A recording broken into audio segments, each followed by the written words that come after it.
Samantala, nilinaw ni Foreign Affairs spokesperson Assistant Secretary Charles Jose na produkto ng konsultasyon at hindi lang iisa ang nagpapasya sa protocol na dapat na ipatupad kaugnay ng pagbisita ng UN rapporteur na sisilip sa umunoy extrajudicial killing sa bansa.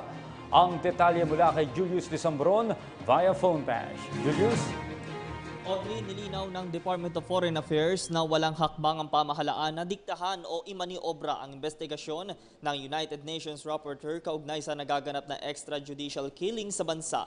Sa press briefing sa Malacanang, nilinaw ni Foreign Affairs Assistant Secretary Charles Jose na dumaan sa konsultasyon, proseso at hindi lamang iisa ang nagtakda o nagpasya ng protocol na dapat ipatupad sa pagbisita ng UN Rapporteur. Batay sa naunang ulat bilang host country, responsibilidad ang gobyerno ng Pilipinas na mapangalagaan ang seguridad ng rapporteur na siyang parte ng protocol.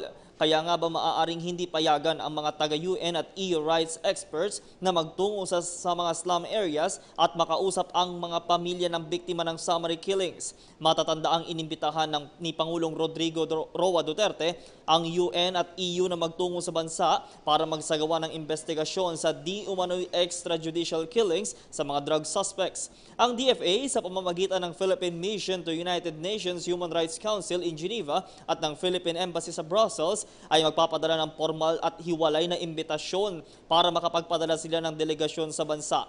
Hinihintay pa din naman ng kagawaran ang liham ng imbitasyon ng Malacanang sa UN Rapporteurs na kung saan ay sinabi po ni ASEC Jose na ang pagkakabatid ng DFA na inatasan po ng Pangulo si Executive Secretary Salvador Medialdea para sa usapin pong ito. Idiniin din po ng opisyal na hindi didiktahan ng pamahalaan ang galaw ng UN team at maaari pa din silang makapagbigay ng suhestyon sa kung anong lugar ang mga nais nitong puntahan at malaya pa din silang makakausap sa kung sino ang gusto nilang makausap. Pero dapat may koordinasyon at agreement dito. Pakinggan po natin ang pahayag ni ASEC Jose.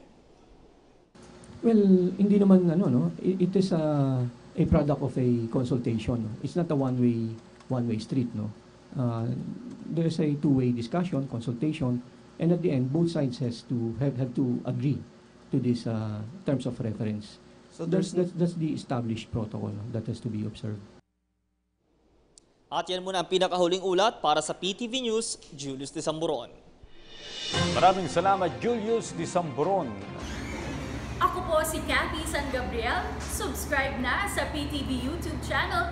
I-click lang po ang subscribe button.